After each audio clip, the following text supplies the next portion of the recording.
So here we are again, another international break. That familiar lull where domestic football hits pause and fans are left clinging to scraps of club news just to get through the week. It's Thursday now, and we're slowly grinding through the second break of the season. And let's be honest, there's a bit of a hush around Celtic Park at the moment. With so many of the first team off on international duty, there's just not that usual buzz. Still, things are ticking along behind the scenes, even if it's a bit quieter than usual. Training is still happening at Lennox Down, though not with the full squad by any means. 11 players are away representing their countries, 10 of those in full international football, and young Kobe Donovan with Scotland's under-21s. That leaves 19 first-team players who haven't been called up. But even from that group, a few seem to have been given some well-earned time off. If you caught the Lennox Town unfiltered video, you'll know what I mean. It definitely felt like a skeleton crew. Now, Alistair Johnston is still not back in full training. Brendan Rodgers did say he's expected back early next week, just before the Dundee match. Will he be ready to start at Dens Park? Probably not. But there's maybe a chance we'll see him off the bench. Even just having him back involved would be massive, especially considering that right-hand side of the pitch has been looking shaky without him. Interestingly enough, Johnston was actually spotted at Lennox Down in that video. He wasn't training, but he was there, caught chatting away about fried chicken burgers and waffle fries of all things. Not sure what that was about, but at least he's around the squad again. Elsewhere, both Mitchell Balakisha and Kelechi Iheanacho were missing from training too. Nothing to worry about by the looks of it. Probably just given a breather. Let's not forget, they've only been at the club 5 or 6 weeks, and it's been a whirlwind since they arrived. Between adjusting to life in a new country and getting up to speed with a new team, a short break might be exactly what they needed. Even Brendan Rodgers himself wasn't spotted at training, with John Kennedy leading the session. And honestly, you can't blame the manager for taking a short break either. International weeks can be a bit of a write-off at club level, especially when half your squad isn't even there. It almost has that substitute teacher vibe, you know? Like when your regular teacher was off sick and the whole class just sort of drifted. That said, by the looks of things, the tempo at Lennox Down was still solid. Callum McGregor was there, and as long as Calmac is on the pitch, you know the intensity's going to stay high. Loads of young players have been brought in too, not just the usual B-team faces, but even younger lads, probably from the under-19s, stepping up to fill the numbers and get a taste of the first-team environment. It's always good to see that pathway open and active, even if these sessions aren't quite at full tilt. But still, watching training, you can't help but wonder, are we ever going to see young Rocco Veda or Simeonovic Pusic get proper minutes in the senior team? Jury's still out on that one, and maybe it's not the time to open that box. Let's keep the focus on what matters right now. And here's where things get a bit more interesting. Beyond just Celtic news, something's bubbling in the wider world of European football that could have serious knock-on effects for our club. You might have seen the headlines this week. Netflix, yes, Netflix, are reportedly preparing a bid for the broadcast rights to UEFA Champions League football. And that, my friends, could change everything. Now before we get into all that, let's backtrack for just a second. UEFA sells its club competition rights in 3 season cycles. We're currently in year 2 of the current cycle, which runs from 2024 through to 2027. You'll remember last season marked the start of some massive changes to European competition formats. The biggest shakeup in 2 decades, in fact. The old group stage was scrapped, and in came the Swiss-style league format. 36 teams, playing across multiple match days, with everyone facing a variety of opponents. That's the new system. And like it or not, it's here to stay. We're in Season 2 now, and after next year, UEFA will launch a brand new cycle from 2027 to 2033. Yes, 6 full years. That's twice as long as the traditional 3-year packages we've been used to for decades. So it's not just the format of the football changing, but the way it's sold, streamed, and consumed. Right now, UEFA earns around £2.9 billion per season from broadcasting all of its club competitions. Not just the Champions League, but also the Europa League and the Conference League. That's an absolutely staggering amount of money. For context, Celtic pulled in around £37 million from European competition last season, and that's just UEFA money, not even including ticket sales. But here's the kicker. UEFA is aiming to increase that revenue significantly. In fact, they're hoping to hit €5 billion per season in the next rights cycle. That's roughly a 40 to 50% jump. And they think the way to do that is by getting global streaming platforms involved. Enter the likes of Netflix, Apple, Disney, DAZN, and even YouTube. These aren't just names in entertainment anymore. They're now serious players in the live sports market. UEFA recently switched sales partners too, moving to a company called Relevant, who are known for pushing digital-first strategies and broader international outreach. That's no coincidence. UEFA clearly has its sights set on streaming platforms with global reach. So what does that mean for us? Well, we could be living in a future where Champions League matches, at least the biggest, most glamorous fixtures, are shown exclusively on Netflix. Imagine that. One marquee game per match week, available globally on demand. No more regional splits where different broadcasters cover different countries.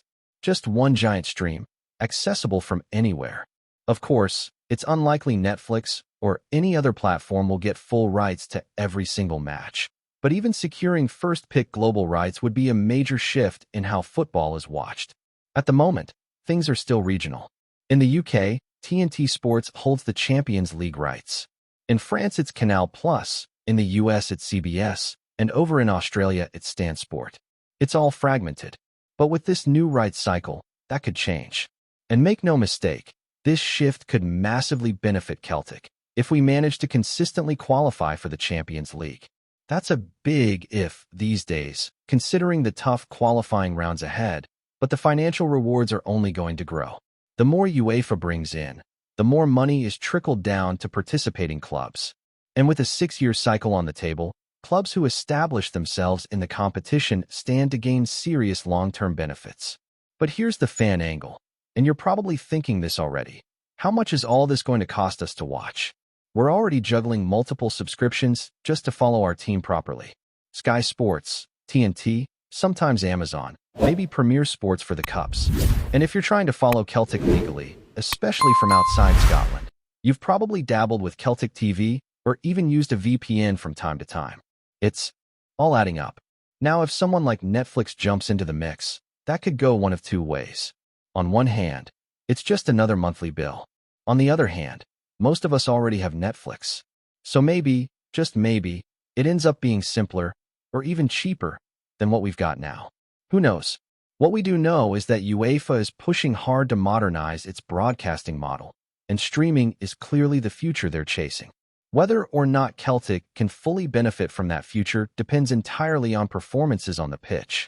And right now, with the squad a bit unsettled and sitting second in the league, we've got work to do if we want to get back to that top table of European football on a regular basis. But beyond just the money and the broadcast rights, there's a deeper conversation to be had here about how all this affects the matchday experience, the fan connection, and what football even feels like going forward. There's always this push and pull between modernization and tradition. And right now, we're seeing that play out in real time. Celtic, like every other club in Europe, is stuck in the middle of that shift. On one hand, we want to be competitive in Europe, we want to grow financially, and we want to stay relevant in this new global football market. On the other, we're still rooted in the culture of Scottish football. Our fan base is local, passionate, and proud. And any move that feels like it's leaving that behind, especially just for a bigger payday, gets people nervous, and rightly so. Still, looking at the numbers, the temptation is obvious. If UEFA is able to sell this new package for over £4 billion a year, and clubs like Celtic can get even a slightly larger slice of that pie, it could be a game changer. It would mean more money to strengthen the squad, invest in facilities, keep hold of our best players longer. But of course, it's only valuable if we're actually in the competition. And getting into the Champions League is not getting any easier. Qualifying is brutal now. We all know that. It's not just about winning the league anymore. Even if we finish first, the path to the group stage is filled with tough ties. And with this new Swiss-style format, it's not even technically a group stage anymore. It's just one big 36-team league table. So the margin for error gets even smaller. But if we can get there and stay there, the benefits could be enormous. It could push us further ahead domestically and close that gap ever so slightly on the European stage. And you can be sure that UEFA wants clubs like Celtic involved. The support we bring, the history, the spectacle of Celtic Park on a European night, Those are things that streaming platforms are going to want to showcase. A Netflix-style broadcaster isn't just looking for a good match. They're looking for an experience, a story, a crowd that makes the hair on your arms stand up. That's something we can offer in spades. But again, we've got to earn that spot. So yeah, all eyes are on what happens with these rights negotiations over the next few months. From what's been reported, the official bidding is set to begin next week, and the deals would cover that full 6-year cycle from 2027 through to 2033. Which means this is not some far-off future we're talking about. It's the next era of football starting to take shape right now. And while all that plays out in the background, things are still moving at Celtic, albeit a bit slowly during this break. One of the big talking points this week has been the lack of official minutes from that recent meeting between the club and the fan collective. Now, a few people who were actually there have said privately that there seems to be a bit of a gap between the two sides in terms of what was discussed and how it was recorded. The collective has already said that if they don't agree with the official minutes, they'll release their own version anyway. So we could be heading for one of those awkward situations where we've got two different accounts of the same meeting and fans are left to read between the lines. Celtic have said they'll publish their minutes soon, but as of now, we're still waiting. It's one of those situations where the longer it takes, the more speculation starts to build. And this is something the club needs to handle carefully. Communication with the support is crucial, especially in a time when a lot of fans are feeling disconnected or disillusioned with certain decisions being made. Transparency doesn't fix everything, but it helps. Elsewhere, the Celtic Foundation announced a surprise Legends match this weekend against Feyenoord's Legends at De Kuip. And this one came a bit out of the blue, if we're being honest. But it's always a good occasion when you get some of the old faces back together. Players like Artur Boruc, Scott Brown, Stan Petrov, and Pierre van Hooijdonk, who'll be playing half for each side since he's got history with both clubs, will all be involved. It's a great wee throwback for the fans, and with the current first team due to visit that same ground next month, it adds a nice bit of context. You never know, maybe it'll inspire a few of the current squad when they see the names that came before them representing the badge with pride. And speaking of that upcoming trip to De Kuip, that's going to be a huge fixture for us. It's the kind of European away day that sticks in the memory for years. And if we can get a result there, it could go a long way towards salvaging what's been a very stop-start campaign so far. But as ever, we need to get our house in order domestically first. Sitting second in the league heading into this break isn't a disaster, but it's far from ideal. The performances have been patchy, the injuries haven't helped, and there's still a feeling that we're not quite firing on all cylinders. Before we proceed, subscribe to our channel and enable notifications to receive all exclusive news about Celtic FC. Don't miss any details about your favorite team. It's extremely important for Celtic FC fans.